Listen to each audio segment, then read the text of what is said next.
Everyone in the office thought Maya Ben. It was just a simple, quiet black woman, an assistant with second-hand shoes, a shy smile, and no backbone. They rolled their eyes when she entered the room, mocked her behind her back, and treated her like she didn't belong. They never asked about her life, never cared to learn her story. To them, she was invisible, just another face at the bottom of the corporate ladder. But what they didn't know was that Maya was married to one of the most powerful billionaires in the country. She had chosen silence, humility, and hard work to prove herself in a world that constantly judged her. Until one humiliating moment pushed her too far, and she sent a single text that would shake the entire company to its core. The next day, everything changed. Her husband walked through those office doors not as a visitor, but as the man who owned it all. What followed was a reckoning no one saw coming and a transformation that reminded everyone, never judge a woman by what she wears or how quietly she walks through the room. Maya Ben, it was the first to arrive and the last to leave. The security guard at the front desk always greeted her with a nod, which she returned with a polite smile and a warm good morning. Every morning she walked into Alstone & Co., a high-powered consulting firm housed in a gleaming glass tower in the heart of the city, looking like she didn't belong. At least, that's how most of her co-workers saw her. She wore simple, well-pressed clothes, plain slacks, a cardigan, and old but polished flats. Her second-hand handbag had frayed edges. Her hair was always neatly braided, pulled back into a bun, and her makeup was light, if any at all. She took the city bus every day, even when the rain poured or the heat scorched. In a world of designer heels, flashy watches, and expensive colognes, Maya was the quiet shadow in the background. Some people didn't bother learning her name. To most at Alstone, Maya was just the assistant, and one of several people typing behind desks, answering phones, and arranging meetings.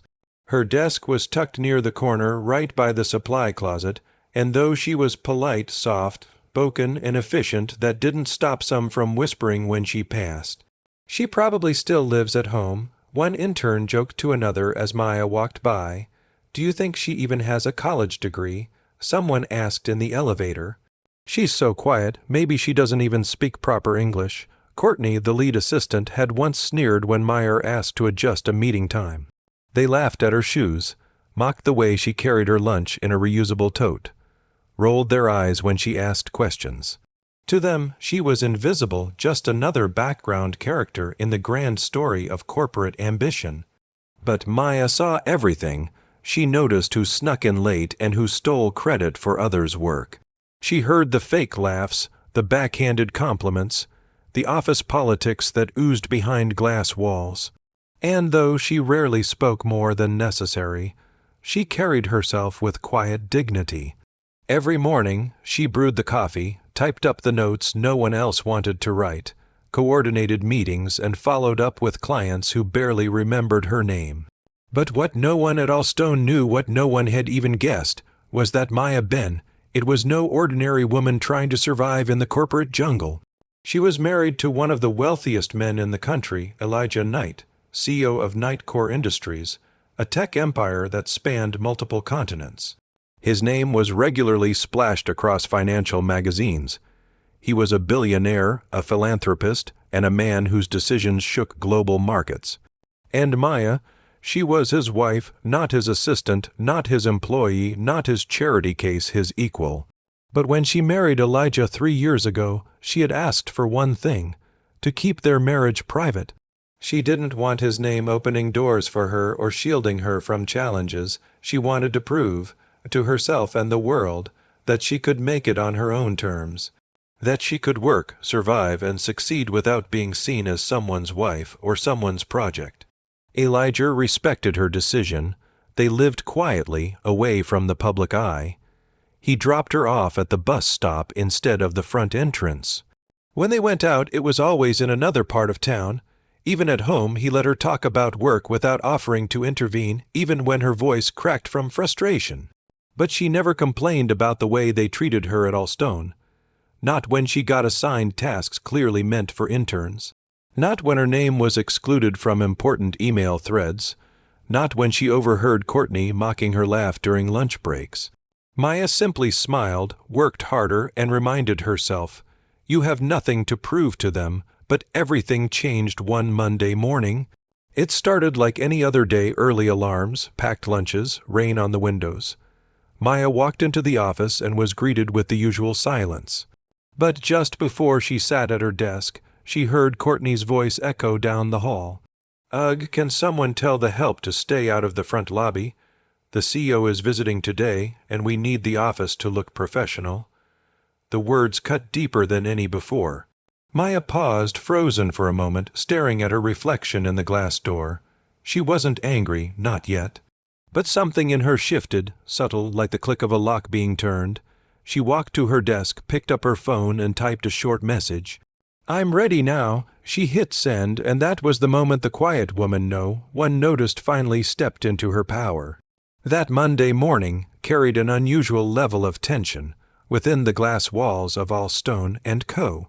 Today was more significant than most because the CEO, Ronald Kessler, was scheduled for an unscheduled visit to oversee the office's performance firsthand. Every desk hummed with low conversations and hurried preparations as employees scrambled to tidy up, hoping to leave a perfect impression. In the midst of this bustle, Maya stepped forward to help, believing that a little extra effort might bring respect rather than ridicule. "Ugh, Maya," Courtney sneered as she caught sight of her. "You'll probably spill coffee on him. Just stay in the back where you belong." Maya simply nodded in response, her face remaining a mask of calm determination.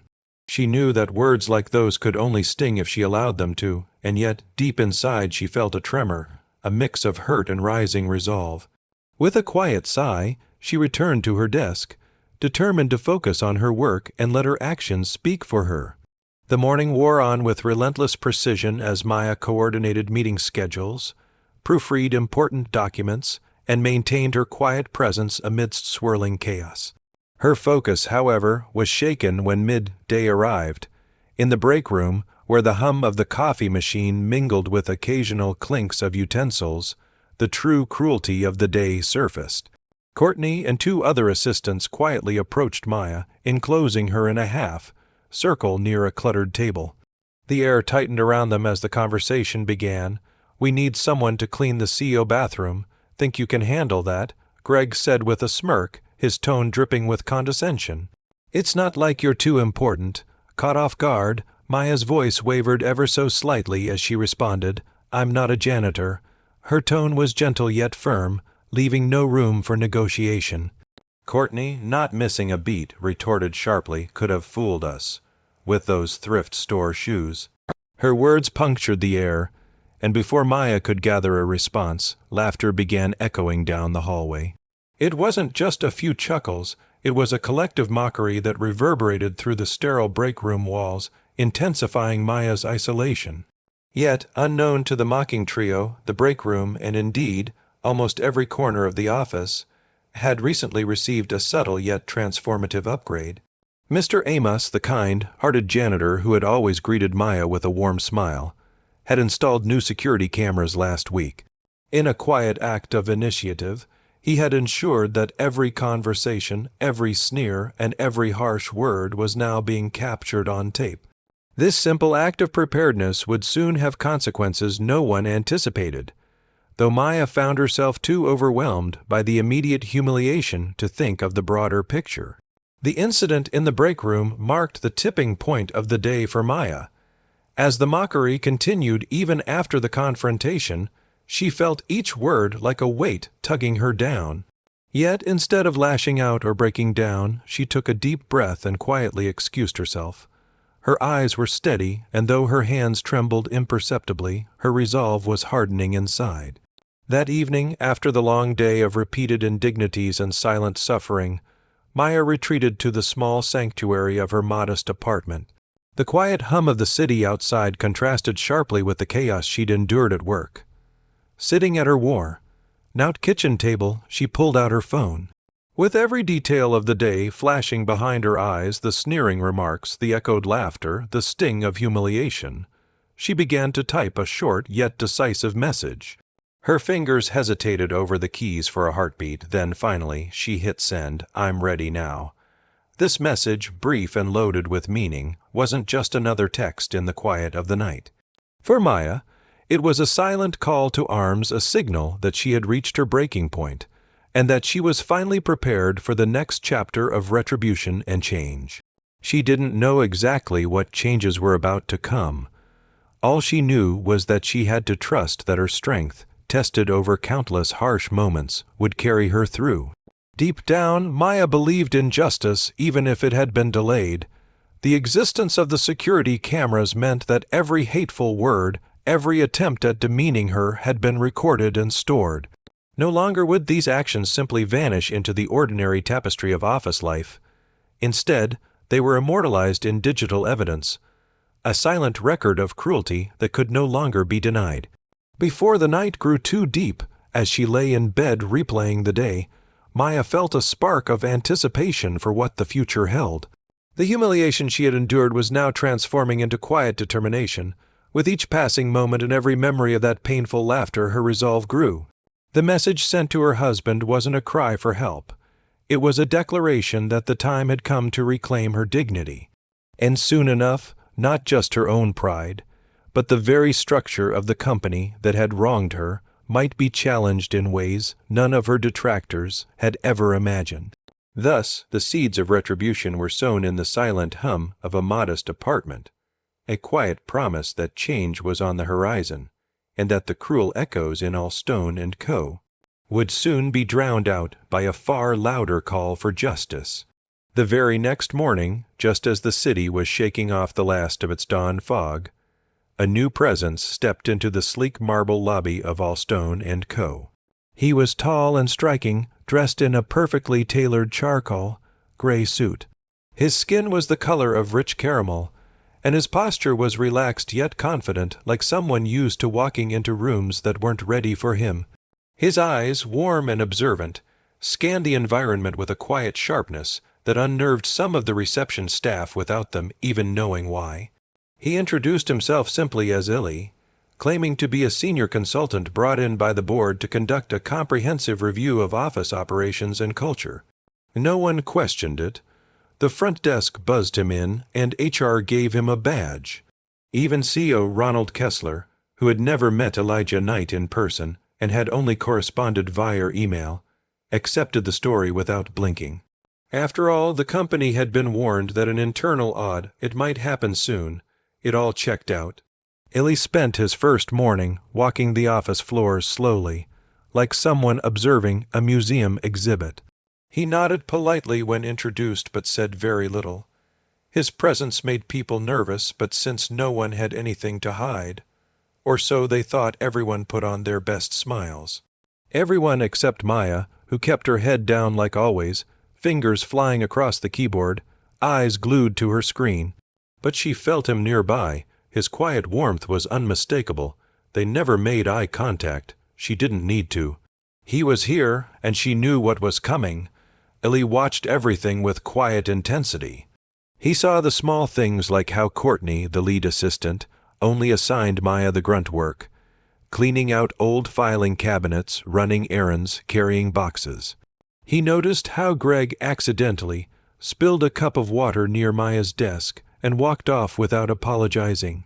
He watched how her coworkers rolled their eyes when she asked questions or ignored her presence altogether during group discussions. He didn't say anything. He didn't need to. He was collecting data, but not the kind that fit into spreadsheets. By the end of the first day, rumors about the mysterious Illy had already started. Some thought he was an informant.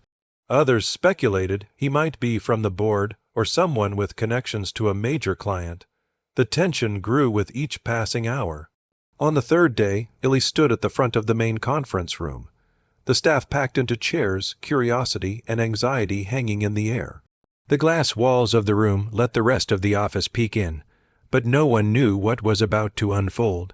Illy's voice was calm and direct. "Thank you for gathering. I've been sent by Mr. Elijah Knight himself to evaluate this office's culture, leadership, and team cohesion." The room buzzed with instant whispers. Elijah Knight, the billionaire, Someone murmured, "Why would he care about this place?" Another whispered. Courtney rolled her eyes and let out a scoff. "You all were warned." Illy continued, raising his voice slightly. "But after spending just 3 days here, I've seen more than enough. I've observed consistent patterns of disrespect, exclusion, and unprofessional behavior. Mr. Knight has been fully briefed, and he's arriving shortly to make his final decisions about this office's future." Courtney let out a loud, mocking laugh. "Oh, please, like the billionaire himself is going to walk through those." The front doors swung open. Everyone turned toward the sound of footsteps echoing across the marble, and there he was, Elijah Knight. Tall, regal, dressed in a navy blue tailored suit and flanked by 2 legal aides. His presence was magnetic, silencing the room like the air had been sucked out. But what truly made jaws drop wasn't just Elijah Knight's arrival. It was the woman walking in beside him. Maya, no longer wearing her plain cardigan and scuffed shoes. Today, she wore a soft cream blouse tucked into navy trousers, a simple gold necklace resting above her collarbone. Her hair was down, her shoulders back, and for the first time, she wasn't hiding. Courtney's jaw hung open. Greg nearly dropped his coffee. The entire room stood frozen, unable to comprehend the scene unfolding before them. Maya Bennett, the quiet little assistant they had mocked and ignored, was walking in step with a billionaire. Not behind him, beside him. Elijah turned to Illy and nodded once, his face unreadable. Illy gave a half smile and stepped aside. Then Elijah looked at the room, his gaze piercing. "I've heard everything," he said, "and I've seen enough." Silence. The kind of silence that precedes a storm. The silence in the conference room was absolute, thick and unmoving, like a held breath that refused to be released. Elijah stepped forward, his polished shoes clicking softly against the hardwood floor. His voice, when he spoke, wasn't loud, but it didn't need to be. Each word dropped with the weight of a gavel. "You all know me as the majority shareholder of Allstone & Co." He began, his dark eyes sweeping across the stunned faces in front of him. "What you didn't know is that you've spent the past several months mocking, bullying, and humiliating my wife." A ripple of gasps moved through the room like a current. Heads snapped toward Maya, whose expression remained calm, her back straight. Greg blinked, his mouth ajar. "Wait, your wife, Maya's your—" Elijah didn't give him the chance to finish. "She came here with the hope of building something on her own." Elijah continued, his voice sharpening. "No special treatment, no name dropping, just hard work and dedication. And instead of being valued for that, she was met with ridicule, exclusion, and cruelty." His words landed like stones.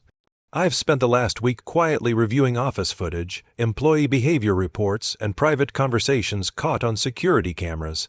And let me make this very clear. This isn't about not knowing who she was. It's about how you treated someone you thought had no power." Greg chuckled nervously and stepped forward. "Sir, with all due respect, we were just messing around. It was harmless office humor. I mean, no one really." Elijah held up a hand. His face was cold and unreadable. "I watched the footage, Mr. Lanes. You weren't joking. You were demeaning. You took pleasure in belittling someone who never once responded with anger or disrespect. And you did it because you thought she was beneath you." Greg shrank back, his face flushing red. Courtney tried a different approach. Her voice trembled as she stepped closer. "Please, Mr. Knight Elijah, we didn't know she was exactly," Maya said, stepping forward for the first time, her voice like clear water cutting through stone. "You didn't know because you never bothered to, not once. You didn't ask me where I came from. You didn't care what I did outside of these walls.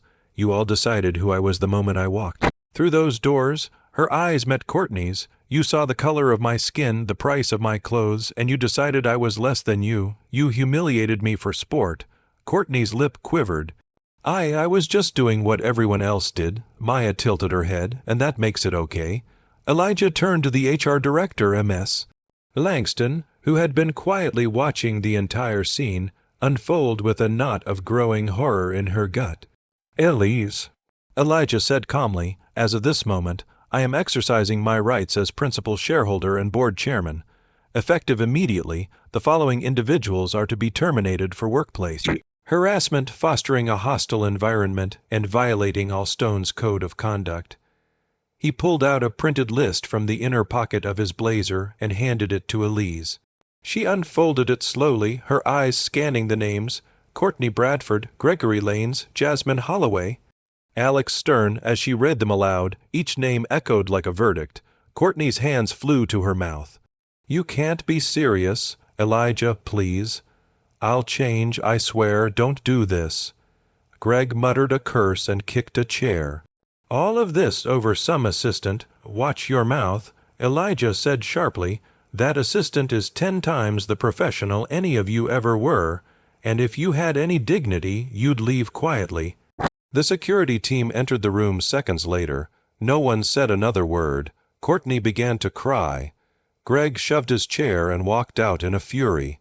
Jasmine looked stunned, as though the walls had fallen in around her.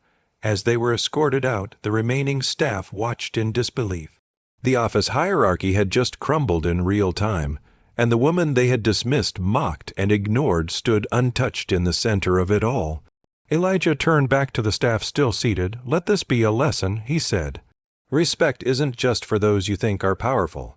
It's for everyone, because you never know who's watching, or who someone really is." He placed a gentle hand on Maya's back, guiding her toward the door. But just before stepping out, Maya turned to face the room once more. "I didn't come here to teach anyone a lesson," she said, "but I hope you've learned one anyway." And with that, she walked out, no longer invisible, no longer small. The dust hadn't even settled before all Stone and Co. began to change. In the days following the firings, the remaining staff walked on eggshells. The whispers had stopped. The laughter at someone else's expense vanished. Where there used to be smug smiles and backhanded compliments, there was now quiet reflection, and for some, regret. The company issued a formal statement acknowledging the incidents and promising change. Mandatory diversity and sensitivity training began the very next week, led by external experts. Employees were given anonymous forms to report misconduct, and HR policies were rewritten from the ground up. But no one expected what came next. 2 weeks later, a company-wide email was sent from the CEO office. The subject line was simple, announcing our new VP of Operations. People opened it out of curiosity, then blinked in shock. Maya Bennett Knight, the woman they once dismissed as just an assistant, was now one of the most powerful figures in the company.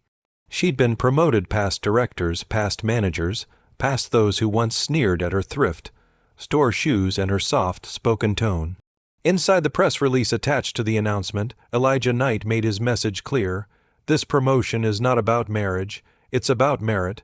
Maya has spent the last 2 years running the office quietly in the background, organizing systems, solving problems, managing crises, all without recognition. She never asked for titles. She never demanded respect, but she earned both. She is the embodiment of professionalism, poise, and quiet leadership." The news shook every floor of the building. Some employees were humbled, others inspired. A few, especially those who had stayed silent during the bullying, wrestled with guilt. But Maya didn't gloat. She didn't walk in the next morning with a designer bag or expensive shoes. She arrived as she always had, early, composed, focused. Except now, she had an office on the top floor. And people noticed her. They stood when she entered meetings. They listened when she spoke.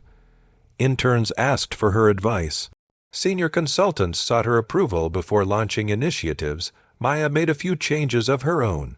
She restructured the intern program to ensure students from historically underrepresented backgrounds were prioritized.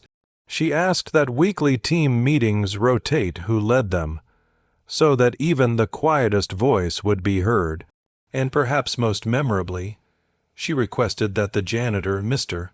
Amos, the same one who had installed the security cameras that caught everything, be given an award for his years of service, and promoted to facility supervisor.